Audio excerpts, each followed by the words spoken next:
안녕하세요. 방금 전 소개받은 마케니크 강원입니다.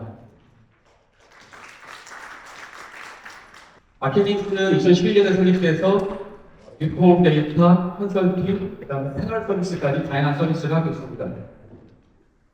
여러 국가 기관들과 함께 농수축, 시장에 대한 소비 정보를 조사하고 있고요.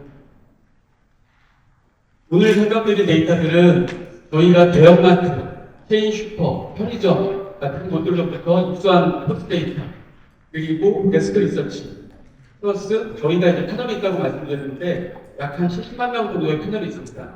그 패널 분들에게 여쭤봤던 내용들, 그리고 전문가 인터뷰들로 내용을 좀 꾸며봤고요. 뒤에 보실 자료들은 사실은 데이터라고 하는 것이 전체 시장을 대변하지는 않습니다. 그리고 데이터가 100% 맞다라고 하는 것은 사실 이제 거짓말에 가까운 것이기 때문에 저희가 이제 제가 말씀드리고 싶은 포인트는 23년, 24년 현상이 이러하다. 트렌드에 대해서 그리고 소비자의 관점, 소매 유통 관점에서 말씀을 좀 드리도록 하겠습니다. 소매시장 트렌드입니다. 다들 아시는 내용일 수 있는데 코로나 시점에서 온라인의 성장률이 굉장히 가팔랐었습니다. 거의 매월 전기 대비 두 자릿수 이상 성장을 해왔었고요. 하지만 올해 좀 보게 되면 약간은 성장세가 낮아진 모양새를 보여주고 있습니다. 그러니까 두 자릿수가 넘기보다는 한 자릿수 후반대의 성장을 온라인에 보여주고 있습니다. 이러한 이유들은 여러 가지가 있겠습니다만 코로나 시점에서는 온라인 장보기를 하지 않으셨던 시니어 분들이 코로나로 인해서 온라인으로 많이 사시는 장보기를 넘어오셨죠. 그러다 보니까 온라인이 좀 폭발적으로 성장했던 모멘텀을 가져갈 수 있었고요. 뒤에 업체별로 제가 간단히 좀 더 상세히 말씀드리긴 했는데 한국부터 좌상단부터 보시게 되면 신선과 FMCG라고 하는 저희가 소위 얘기하는 패스트무빙 컨슈머 굿즈라고 해서 먹고 마시고 바르는 제품, 이런 제품들의 성장률을 보면 약 한 전년 대비 1% 정도 성장하는 것으로 나오고 있습니다. 죄송합니다. 손수가 잘 생각이 나오지 않아요. 온라인 같은 경우가 앞에서 보셨던 것처럼 올해 보면 7.2% 정도 전년 대비 성장을 했고요. 상단을 보시게 되면 식품 쪽에서 가공식품 쪽에서 좀 성장세가 두드러졌던 것들은 어떤 것들이 있냐면 과자류하고 대용식이 되겠습니다. 반대로 성장이 안 좋았던 제품은 주류. 그래서 특히나 이제 와인 제품들이 불과 지금 1년, 2년 전에는 편의점에서 와인 셀렉션을 굉장히 잘 갖춰주셨어요. 그러던 것들이 지금 이제 재고를 어떻게 소진해야 될지를 고민하는 상황에 처해졌고, 하지만 또 이제 반대로 믹스로버즈라고 해서 칵테일류, 하이볼류, 양주하고 좀 많이 사먹는 그런 유행이 지금 시장에 저희가 목격하고 있고요. 밑에 내려가서 보시게 되면 대형마트가 최저가 상품을 좀 많이 힘을 주시다 보니까 구매 건수가 좀 늘어났습니다. 그런 부분들이 있고요. 체인 슈퍼, 지금 코로나 때 굉장히 부전을 명시 못했던 체인 슈퍼가 리포지셔닝 전략이 성공적으로 지금 안착이 되고 있어서 턴어라운드를 지금 보이고 있습니다. 편의점 저희가 매번 말씀드릴 때 20대, 30대, MZ 세대가 편의점 좋아한다고 조금 말씀을 드리고 있는데 이 소식이, 이 기본적인 상식이 더 이상 편의점 업계에는 좋은 뉴스는 아닐 것 같습니다. 왜냐하면 얼마 전에 편의점 업계에서 우리의 새로운 고객층을 발굴했습니다. 그 고객층은 40대입니다. 이런 뉴스를 내보낸 적이 있습니다. 그게 굉장히 슬픈 발견인데 왜 이런 말씀을 드리냐면 데이터 결합이라는 걸 하기 전에는 편의점은 멤버십 정의률이 낮기 때문에 고객이 누군지 모르고 있었어요. 그래서 20, 30대가 나의 고객이야 해서 열심히 상품기에 FF 상품들 많이 런칭하셨는데 데이터 결합을 하고 보니까 40대 남자 회사원이 주 고객이다. 이런 맥락이고요. 이게 왜 슬픈 발견이라고 말씀드리냐면 40대, 죄송합니다. 제가 나이가 된 상권에 풍겨놨고요. 40대 남자 회사원분들이 자주 가는 유통업체를 20대, 10대 분들이 좋아하진 않을 것 같아요. 왜냐하면 본인들은 다른 업체들 좋아하니까. 그래서 지금 20, 30대도 사실은 고민이 지금 편의점 업계에서 고민하셔야 되고요. 제가 이 얘기를 굉장히 장황하게 말씀드리는 이유는 여러분들 주변에 이제 초등학생, 중학생들 떠오르는 소비 세대 어디를 주로 가실 것 같으세요? 그분들이 이렇게 제가 질문 드리는 이유는 편의점이 아니기 때문에 그 말씀드립니다. 그분들이 자주 가는 곳은 올리브영하고 다이소입니다. 올리브영 굉장히 핫하다고 인식하고요. 올리브영 가보시면 거기 이제 막 음료라든지 뭐 젓갈류, 그 다음에 뭐 핑거푸드라고 하는 이런 것들 굉장히 많이 나이가 늘어나는 걸 보실 수가 있고요. 그 다음에 초등학생, 중학생 지금 용돈이 많이 중간 세대다 보니까 다이소 가면 어떻습니까? 1,000원, 2,000원 주길 거 아니에요. 그래서 뭐좀 가장에서 상상을 해보자면 얼마 지나면 다이소에서 우리의 농축축산물을 팔 수도 있고 올리브영에서도 팔 수도 있겠다. 왜냐면 이제 고객층이 바뀔 것입니다. 그런 부분들 저희가 좀 재미삼아 좀 말씀드릴 수 있을 것 같고요. 온라인 같은 경우 뒤에 저희가 좀 더 자세히 말씀드리겠습니다. 앞서 말씀드린 것처럼 신선 FMCG라고 하는 전체를 놓고 봤을 때는 1% 내외 정도 성장을 했습니다. 중간에 식품 보시게 되면 전년 대비 1.4% 성장했고요. 이 식품은 2.2% 역성장한 걸 보실 수가 있습니다.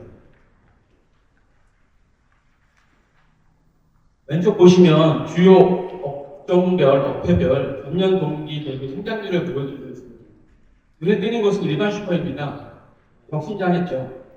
불과 이게 지금 국제질환이란 말을 다시 한번 제가 생각하게 되는데 코로나 시국에 지원금을 소진할 수 있었던 소진처로서 개인 슈퍼가 굉장히 각광을 받았습니다. 플러스 실세권, 편의점이라고 하는 것도 굉장히 실세권으로 각광을 받았었고요. 편의점의 생각에는 좀 중화된 모습이고 일반 슈퍼는 역성장을 하고 있습니다. 반대로 체인 슈퍼는 대형마트는 전년 대비 성장을 했죠. 그래서 이런 부분들이 저희가 오늘 이제 몇 가지 말씀드리면서 계속 관통하는 메시지 중에 하나가 우리나라 소비자들이 굉장히 빨랐다. 그런데 지금 보면 더 빠르게 변하고 있다. 그래서 라이프 스타일이라고 하는 것을 우리가 좀 더 면밀히 들여다봐야 된다. 뒤에 맨 뒤에 제가 다시 한번 강조드릴 텐데 어제 내린 일은 좋았다. 이런 것들 저희가 내년에는 더 심화된 소비 양상으로 좀 이해하시면 좋을 것 같습니다.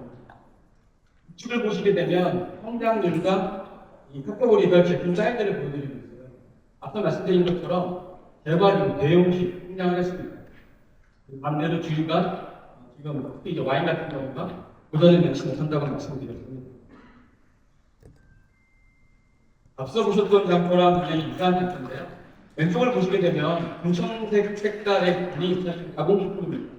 전체 이제 먹고 마시고 끄는 이 전체 시장에서의 가공식품의 위상 굉장히 크게 차지하고 있고요.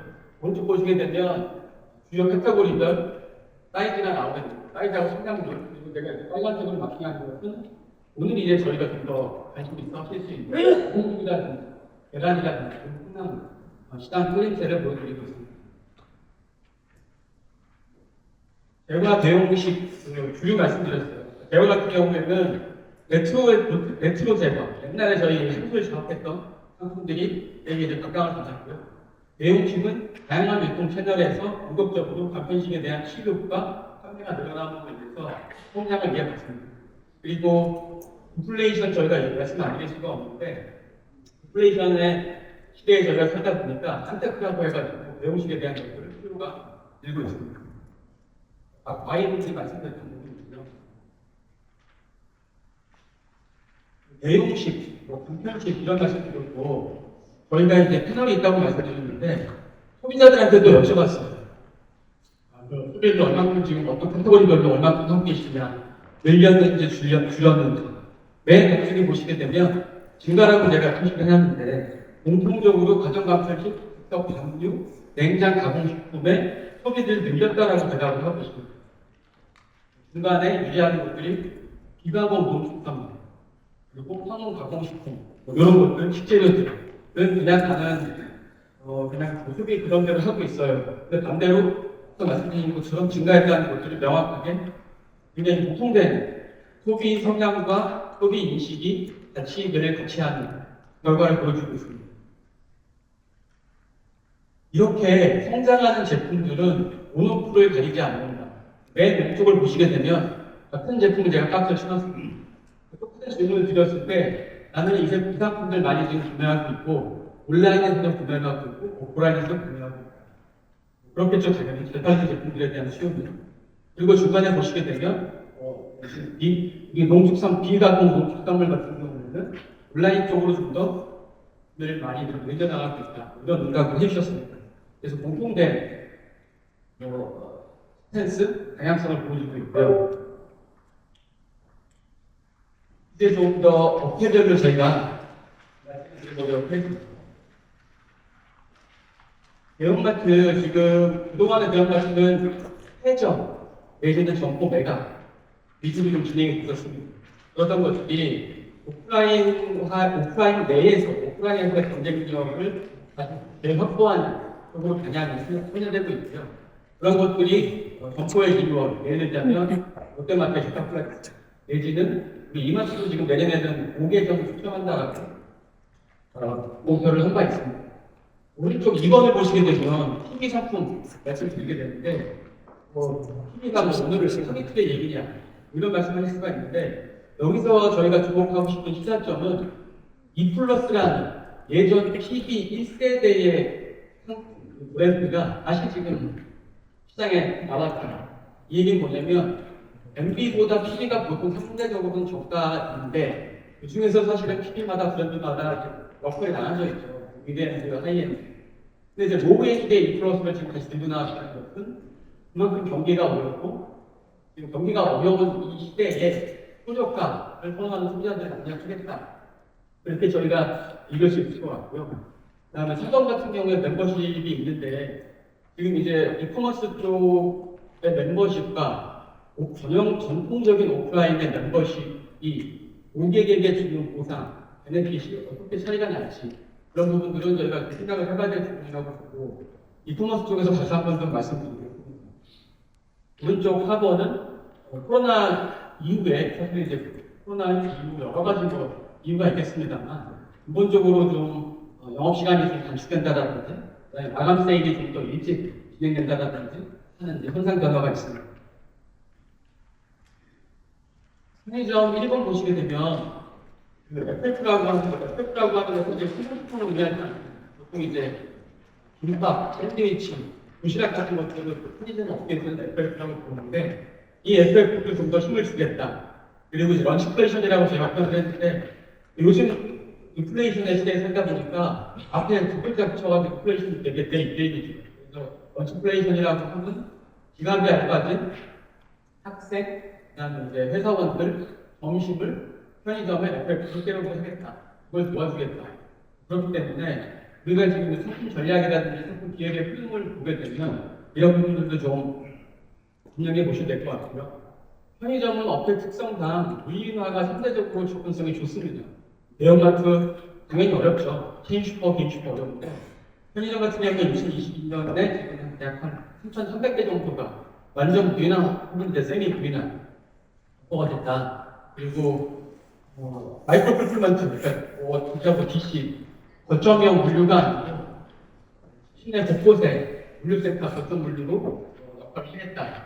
그리고 이제 충성도 측면에서 구독분들 제가 계속 말씀드리고 있는데 대표적인 게 이제 여러 가지 구독분들 서비스가 있지만 안카페 때 여러분들이 좀 많이 하시죠. 안카페 때 가가지고 이제 바로 편의점에서 물건을 받는 그런 것들 굉장히 많이 있고요. 편리성을 높이는 구독된 경제의 일환이라고 볼 수 있겠고요. 체인슈퍼 1번 내 대쪽을 보시게 되면 전체는 아닙니다. 일부 이제 실험적으로 수산이나 축산품을 줄이고 있다.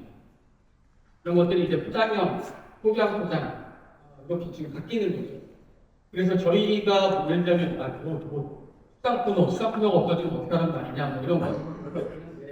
사실 이제 시대 변화, 요구 변화에 잘 맞춰서 밀키팅형이라든지 소포장이라든지 내지는 아예 이제 수산품어 자체가 뭐 빠른 시일 내에 아니면 좀 더 시간이 걸릴 수도 있겠습니다만 완전히 전문의 위인화 이런 소비자들이 편하게 들어갈 수 있도록 변화가 진행되고 있다고 보시면 될 것 같습니다. 이 퀵커머스를 각 이제 피커머스 굉장히 힘을 주고 계시긴 한데, 회사마다 하시면 다를 것 같아요. 그 부분은 이제 2번 읽어보시면 될 것 같아요. 백화점은 MZ세대 분야 열심히 하고 있습니다. 올해 특단 선물 세트, 예전에 추석 선물 세트를 가도 MZ세대를 겨냥한 선물 세트라든지 상품들이 굉장히 많이 나오고 있고요. 그리고 그러다 보니까 팝업 스토어, 그다음 스트리트 브랜드, 입점 굉장히 힘을 주고 계시고 아트, 예술하고 연결하는 것은 기본화되어 있고 여기서 또 저희가 이제 주목할 만한 부분은 경기가 어렵고 명표에 대한 소비가 사실 이제 감이 좀 있다 보니 스몰 럭셔리라고 하는 팩토라든지 향수에 대한 판매가 늘어나고 있다. 좀 그런 부분도 볼 수 있겠고요. 이커머스 신문 이제 언론을 보게 되면 쿠팡의 매출이 이마트의 매출을 올해 3분기 연속 앞섰다. 그러니까 이제 굉장히 정의에게는 신선일 수 있고 충격적인 내용일 수 있다. 그렇게 보셔야 될 것 같아요. 그리고 IPO를 겨냥했던 오아시스 마켓플레이가 지금 무기한 정기 내지는 초래했습니다. 멤버십 앞서 말씀드렸는데 오프라인 기반의 멤버십의 강화, 온라인의 멤버십. 여기서 말씀드리는 온라인의 멤버십의 대표 주자는 쿠팡과 네이버. 쿠팡은 와플러, 롯데배송, 그 다음에 이제 네이버는 플러스 멤버십이라는 제도를 운영하고 있는데 사실 OTT라든지 구독형 서비스들이 많이 붙어 있죠. 그런 측면에서 봤을 때 우리 오프라인 기반의 멤버십이 어떤 그 베네핏을 계속 줄 수 있는지 그런 부분을 저희가 좀 바라봐야 될 것 같습니다. 엄밀히 보면 이제 사실 저희가 봤을 때 이게 중국점, 특징 이런 것들이 무슨 상관이냐 이렇게 말씀할 수 있는데 저희가 이제 올해는 농협카드하고 찾아봐서 데이터를 뽑아봤어요. 그래서 보시면 데이터들이 중국점, 특징, 쌍이처럼 야채 청구와 친환경 합상을 보시면 될 것 같습니다. 지금 카드 가맹성 기준으로 봤을 때 맨 왼쪽에 보시는 게 점포수가 됩니다. 공격적과 효과 거의 비슷하고요. 그 상단에 있는 것들이 이제 객단가라고 보시면 될 것 같습니다. 여기 객단가에는 당연히 정해진 획칙 같은 경우에는 주류, 그다음에 식대류 다 포함되어 있습니다. 저희가 이제 요거를 다 읽어드리기보다는 자료가 있으니까 한 번씩 보시면 될 것 같아요. 21년 1분기를 100으로 놓고 봤을 때 각 업종들이 결제 건수, 그다음에 판매액이 얼마나 변했는지를 보여주고 있습니다. 이 자료를 보시게 되면 왼쪽과 오른쪽으로 보시면 두드러지는 게 사실은 파란색 특집이에요. 당연히 이제 정육점에서는 고기를 사가지고 기다리서 드시면 안 됩니다. 집에 들어가서 외식으로 드시게 됩니다. 특집 같은 경우가 코로나 때 제일 이제 공부하다가 코로나가 이제 풀리자마자 특집에 가서 소비를 굉장히 많이 하는 그런 소비 성향을 보여주고 계십니다. 왼쪽 오른쪽으로 이제 탁을 지어서 정육점 야채집과 시청점을 묶어서 백단가, 결제 단가를 포지션으로 해봤습니다. 그 지역을 그리고 우리가 이제 뿌려봤더니 재밌는 점은 모두 보시게 되면 좌하단에 보시면 서울이 굉장히 백단가가 낮게 나와요. 그래서 뭐 서울이 제일 싸다, 내지는 대도시가 제일 싸다. 그 이유는 점포식 분석, 물류의 이제 보도와 뭐 이런 여러 가지 이유가 있겠죠. 반대로 이제 우상단을 보시게 되면 지역들이 굉장히 백단가가 높게 나와요. 그래서 관광지를 끼고 있거나 아니면 주간에 더 비싸다. 혹은 접근성이 떨어지므로 1회 구매 금액이 크다. 이런 지역들. 그리고 내지는 일이 끝나시고 나서 같이 드시는 인원의 규모가 좀 더 줄어들다. 그런 차이점들이 있다라고 보는 겁니다. 예를 들어서 뽑아서 농수품을 저희가 조합하고 있습니다.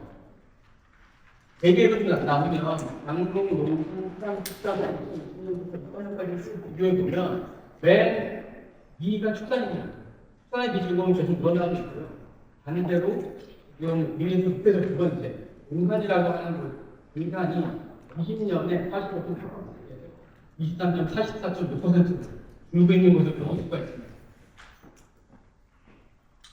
이 농사는 준다고 제가 말씀드렸는데 당연히 지금 공유가 지금 보시게 되는 공유의 비중이 16.8에서 13.7로 공유의 비중이 있고요. 반대로 아이를 들어가고 있고 신선감과 채소의 비중이 소폭 늘어나고 있는 것을 볼 수가 있습니다. 농산물 중에 6개 정도 저희가 뽑아봤습니다. 감자부터 볶아가지고 다시 보시게 되면 쌀, 김치, 계란, 전년 대비 소비가 감소하는 것으로 나타났습니다. 감자는 판매량 평균은 늘어났고요. 양파는 금액적으로 가격이 좀 상승하다 보니까 판매량을 좀 주는 모습. 그리고 오른쪽을 보시게 되면 편의점에서 그래도 조금 팔리는 것이 콩고장 김치 그리고 계란 이것들이 팔리고 있다. 나머지 주요 농산물들은 공통적인 고가 시장에서 수요를 상출하고 있다고 보시면 될 것 같습니다. 20년 3분기부터 저 6대 농산물을 가격을 제가 계획을 못 봤어요. 파란색이 빡빡 뜬 거는 가격이 굉장히 계속 우상향하고 있다. 인플레이션하고 연관성이 있다라고 저희가 보면 될 것 같고요. 쌀 같은 경우가 가격이 좀 오르다가 지금 20년 대비 가격이 좀 내려갔다가 지금 유지되는 정도의 추세인데도 불구하고 아까 말씀드린 것처럼 여러 가지 사회적인 변화 때문에 주요 유통업체에서의 쌀이 가져가는 농구가 가져가는 비중이 꼭꼭 줄고 있다. 과일을 좀 넘어와서 보면 왼쪽에 이제 과일이고 제가 채소입니다. 과일 채소가 업계에서 얘기하는 정확한 분류 정도를 기준 잘했으면 좋겠습니다. 저희가 이제 소비자가 봤을 때 상품권을 생각하는 분류를 제가 좀 알아봤습니다. 왼쪽이 과일이고요. 과일 판매에 계획한 것이 사과, 딸기, 수박, 포도, 바나나스이고 주목하셔야 될 부분은 가치 없고 9,000원 성장률입니다. 체리, 파인애플, 포도, 사과, 오렌지 이 중에 탑 성장률 5개가 높았던 카테고리 중에 3개가 수입산 과일이다. 그리고 체리, 파인애플 같은 경우는 체리 같은 경우에는 50%대, 파인애플 같은 경우는 30%대 성장률을 보여주고 있습니다. 채소 이제 보신 것처럼 당근, 생강, 양파 가격이 굉장히 많이 올랐다고 말씀드렸죠. 성장을 했습니다. 수산물로 넘어와서는 보시게 되면 가금류의 비중이 소폭 줄고 있고 양념류의 비중이 소폭 줄고 있는 추세를 보여주고 있습니다. 오른쪽을 보시게 되면 소고기하고 돼지고기가 나오는데 소비자들이 이제 일반적으로 저희가 공장 노래도 주제를 보면 소고기, 돼지고기 비도 대형마트 정육점의 구매 비중은 조금씩 줄었습니다. 반대로 소고기 같은 경우에 드는 곳이 온라인, 그리고 돼지고기 같은 경우에는 체인 슈퍼에서 소비 비중이 늘어나는 양상을 보여주고 있습니다. 소고기, 돼지고기 각 유통별로 유통에서 이 고기를 유통별로 소비할 때 어떤 게 중요하냐고 여쭤봤을 때 순위들이 나와요. 보시면 빨간색, 파란색 모두 이 두 가지 추종 모두 혼재되어 있어요. 가격과 막 혼재되어 있는데 저희가 보기에는 이 과도기적인 상황이라고 보고 있고요. 왜 과도기적이라고 하면 과도기적이라고 말씀드리면 전년 대비 올해 소고기를 살 때, 돼지고기를 살 때 어떤 게 중요하냐고 제가 비중을 계속 트래킹했을 때는 어떤 현상이 나타나냐면 가격과 품질의 합산이 되고요. 신선도와 원산지가 합산입니다. 짝꿍이죠. 가격과 품질이 중요하다고 응답하는 비중이 높아지고 있습니다. 원산지와 신선도가 중요하다고 응답하는 비중이 낮아지고 있습니다. 이 얘기는 뭐냐면 수입산에 대한 선호도, 수입산에 대한 구매 인식 감각이 낮아지고 있다. 스스로 소비자들이 현미화시키고 있다. 소비가 굉장히 빠르게 변하고 있다. 이런 것들이 지금 아까 과일에서 제가 한번 짚어드렸고, 이 소고기, 돼지고기, 닭고기 모두 유사한 소비자 인식 변화 측면을 보여주고 있습니다. 수산물 지금 원산물, 인삼산물이라고 보시면 그럴 수 있고요. 지금 보시면 수산물의 성장률이 제일 높게 나오면 붉은 소고기. 왜 붉은 소고기인지는 아마 아시죠? 푸시나 그리고 오염수, 테이프리수 작물로 인해서 소비자들이 붉은 소고기 굉장히 화제기성의 소비를 많이 했고요. 양동은 치즈, 버터의 비중이 국민적으로 높아지고 있습니다. 하지만 원유의 원유 가격이 상승하면 상승도 있고 해서 우유, 버터, 치즈 가격이 올라가고 수요가 굉장히 높게 여기는 성장하고 있는 그런 면은 아닙니다.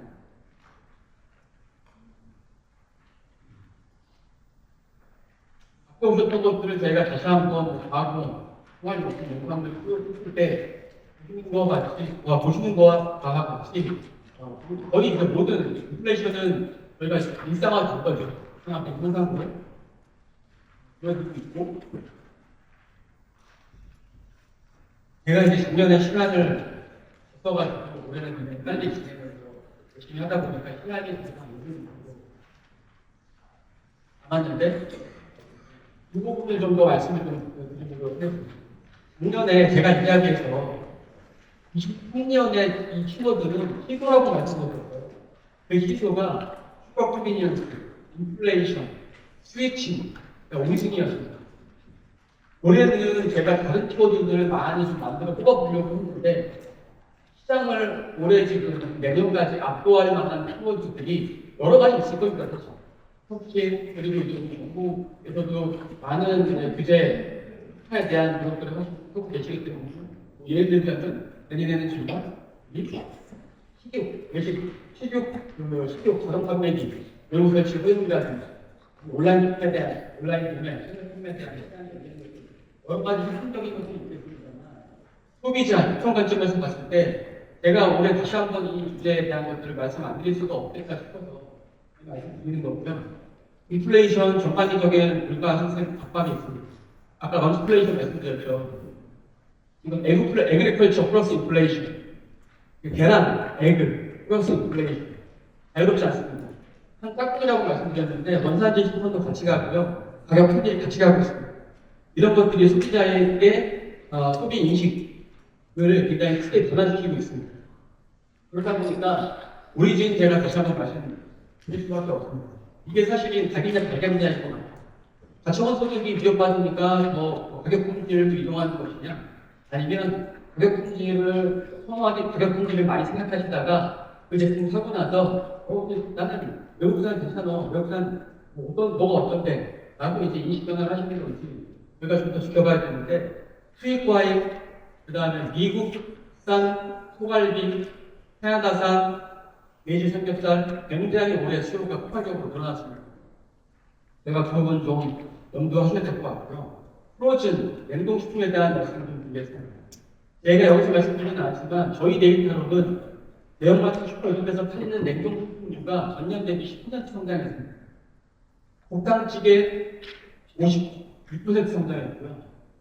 그 다음에 육가구, 햄, 소세지, 냉동식품 34% 성장했습니다. 여러분들이 잘 아시는 냉동 만두 마이너스 0.9% 성장했습니다. 전체적으로 10% 이상 성장을 했고요. 일본에서 이제 리테일 거래대도 기사가 됐습니다. 이온 리테일이 에코슨이라는 냉동식품 전문점을 성공까지 했어요. 올해 말까지 5조까지 연다고 했어요. 결국에는 가성비, 슈퍼리서 그리고 우리나라의 가구 구성 구조도 일본을 굉장히 빨리 많이 따라가고 있기 때문에 1인 2인 가구 그리고 5년치 그리고 앞서 말씀드린 것처럼 인플레이션으로 인한 가처분들이 위협을 주니까 냉동식품에 대한 선호 굉장히 높아질 수 있다. 그런 부분들에 대해서 우리도 미리 생각을 좀 해보시면 좋겠다. 그리고 끝으로 유통이든 제품이든 우리나라 특히 지금 유행이 짧습니다. 짧아지고 있는 거예요. 그래서 저는 이거를 충성도 성시대 시대라고 좀 보고 싶고요.